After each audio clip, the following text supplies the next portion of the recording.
ఈ తెలంగాణ రాష్ట్రంలో తమరికి తెలుసు, మహబూబ్ నగర్ జిల్లాలో మక్తల్ కృష్ణా నదిని దాటుతూ తెల్లవారుతుంటే రాహుల్ గాంధీ గారు తెలంగాణ రాష్ట్రంలో అడుగుపెట్టి 23 రోజులు మహారాష్ట్ర సరిహద్దుల్లో వారు మహారాష్ట్రకు వెళ్ళేటప్పుడు 23 రోజులు తెలంగాణ ప్రజలకు స్పష్టంగా చెప్పారు, తెలంగాణ రాష్ట్రంలో మా ప్రభుత్వాన్ని ఏర్పాటు చేయండి.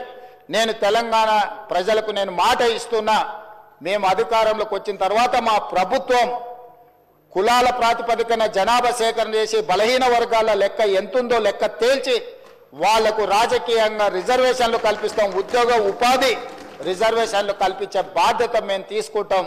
ఇది సమాజానికి ఎక్స్రే, ఈ ఎక్స్రే ద్వారా ఎవరు ఎంతమంది ఉన్నారో వాళ్ళకి ఎలాంటి ఆర్థిక రాజకీయ ప్రయోజనాలను చేకూర్చాలో మేము చేస్తామని వారు చెప్పారు.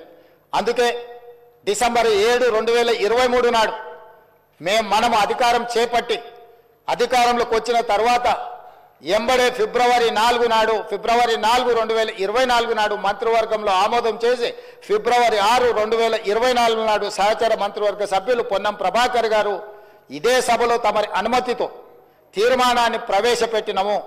ఆ తర్వాత పార్లమెంటు ఎన్నికలు 5-6 నెలలు ఈ ప్రక్రియకు పార్లమెంట్ ఎన్నికల వల్ల విఘాతం కలిగింది. కానీ ఈ ప్రభుత్వం మా నాయకుడు మేము